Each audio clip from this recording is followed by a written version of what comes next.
Tomorrow, as leaders prepare to attend, President Muhammadu Buhari says he intends to ask China for funding for infrastructural projects.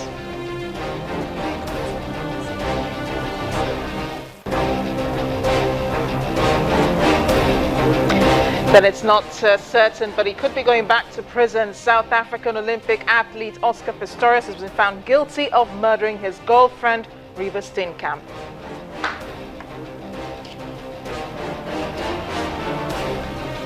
Tanzania's President John Magufuli is on a mission to fight corruption in his country to a halt, sparking a major trend on Twitter.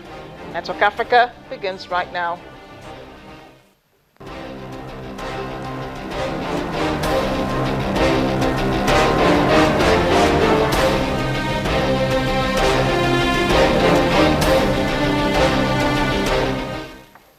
Hello everyone, I am Amarachi Ubani. In about 24 hours, leaders in Africa will be converging on Johannesburg, South Africa for another forum on China-Africa cooperation, FOCAC for short. The forum will be chaired by the Chinese President Xi Jinping and the South African President Mr. Jacob Zuma. Both leaders will be welcoming 50 other leaders on the continent. Analysts say FOCAC has become a resounding brand for China-Africa solidarity and cooperation and a model for leading international cooperation.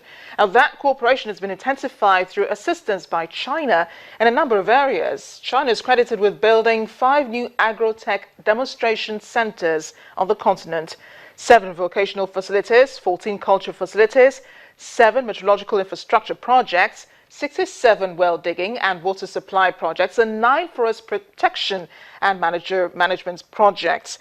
Also, China is set to be providing training for 30,173 personnel since 2012 and offered scholarships to a total of 15,126 African students in 2013 up until last year. However, the theme for the summit this year is China-Africa progressing together, win-win cooperation for common development. It is expected the leaders will discuss ways to further align China and Africa's development strategies and map out the new blueprint for China-Africa cooperation. Meanwhile, the forum has been flagged off by the meeting of ministers of attending countries in Pretoria. President Muhammadu Buhari, who arrives tonight, will be joining other leaders for the summit proper tomorrow. Our correspondent Betty Divya reports from Pretoria. The forum on China-Africa cooperation began with the ministers of the attending countries who seem quite optimistic it will have win-win outcomes for all sides. You are here at the right time when Africa is on the rise. Africa that has a population of more than 60% that is still below 35 years. So the investment with us is an investment for the future. President Muhammadu Buhari is expected to join the biggest summit on Friday and will be meeting his Chinese counterpart on the sidelines to discuss, among other things, investment in rail infrastructure and renegotiation of already standing agreements. We really need to put in place in the country appropriate and fit-for-purpose infrastructure. The Chinese have an excellent track record, in this area. They're also extremely generous in terms of soft loans, and so we're looking to them to partner with us in putting in place appropriate infrastructure, road infrastructure, rail infrastructure, and air transport infrastructure. South Africa, on its part, signed more than 20 agreements with China on Wednesday, touching on many two-way beneficial business opportunities. But on a continental scale, how much more should Africa push for from its largest trade partner? There are investment opportunities in infrastructure. When we looked at the North-South corridor, and we've presented that as one of those projects to invest in. But we're also using another lever, which is the establishment of the Africa Regional Center of the BRICS Bank. We also have to be a lot more engaged. I think it can never be a question of just sitting back and allowing somebody else, to come and do it for you. We have to be engaged. We have to provide, counterpart funding. Two-way trade volumes with China exceeded $200 billion in 2013, and China has become Africa's largest trade partner for 5 years in a row. Apart from his participation in the main sessions of the summit, President Muhammadu Buhari is expected to hold smaller side meetings, which include bilats with the President of Mali.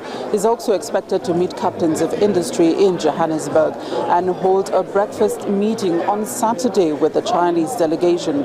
His main presentation on Saturday as well, which is the last day of the summit, will come between 9 and 12 local time. From the Department of International Relations in Pretoria, South Africa, Betsy Dibia, Channels Television News.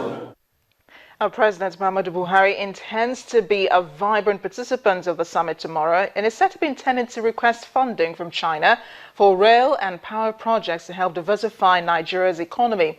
According to the president's spokesperson, Garba Shehu, President Buhari has already indicated to the Chinese president that he wants to resume rail projects that had been stalled, as well as other infrastructural projects amounted to $20 billion. Both leaders are expected to meet on the sidelines of the summit, and the major discussion is to be centered around the construction of a coastal railway stretching from 1,402 kilometers linking Lagos and with Calabar. That project will go up about $12 billion and provide at least 200,000 jobs, expectedly. Then leaders will be discussing the Mabila hydroelectric power station proposed since 1982. Mr. Garba says China is willing to finance the whole project through a special loan agreement. Nigeria will not be the only country benefiting from the partnership with China. Host country South Africa signed deals worth $6.5 billion with China. About 26 deals were signed on Wednesday ahead of the Cooperation Forum, which begins on Friday, with $2.5 billion going to the country's state-owned rail operator. Following talks on the new deals, President Xi Jinping said both countries are at a new historical level and both want to build it into a model for relationships between China and other emerging economies. As we mentioned earlier, China has been one of Africa's biggest benefactors, providing loans covering practically every aspect of the continent's economy. The country's influence is broadly seen as a healthy counterbalance to the West, though Western governments accuse China of turning a blind eye to conflicts and rights abuses as they pursue trade and policies there.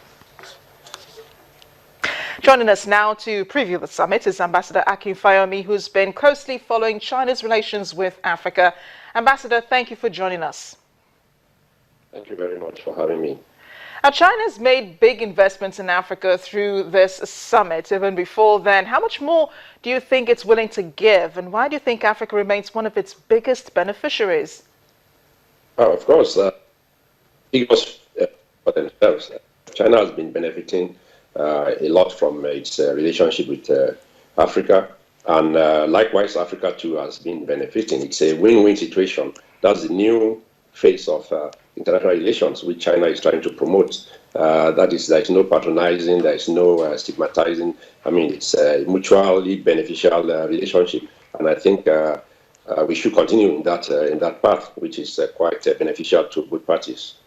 But why the interest in Africa, Ambassador? Why do you think that China has been paying so much attention to this part of the world?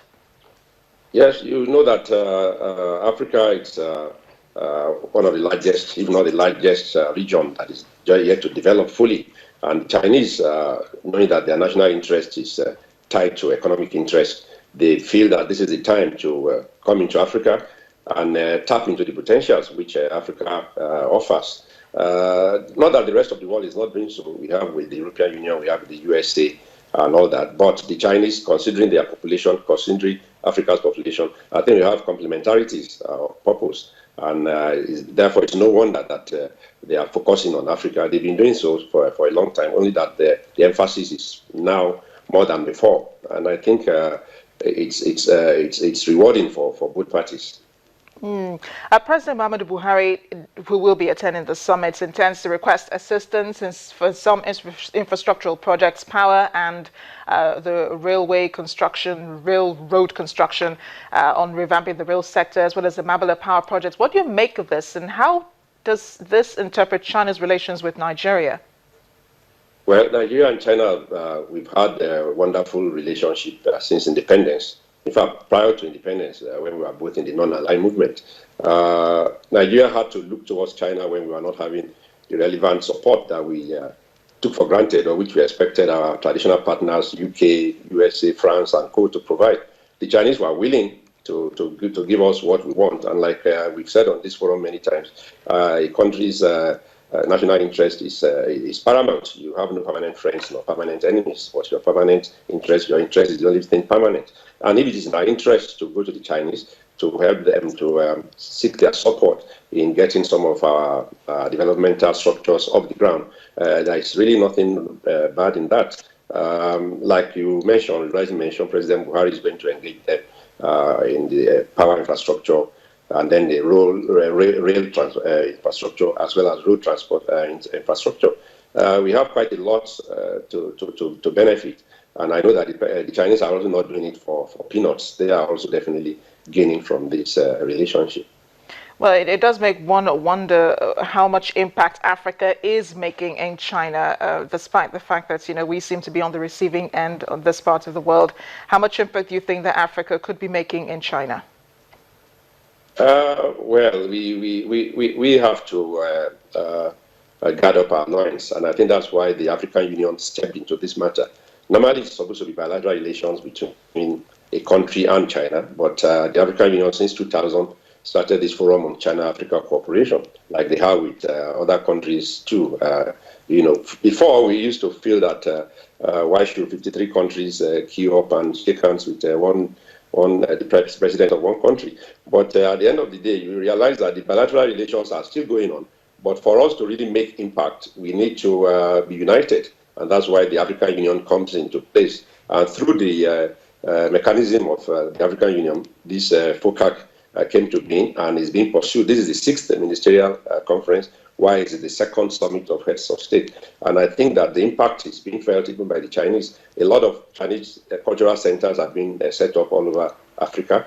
People are learning Mandarin, you know, right now, knowing that China is the largest country in the world.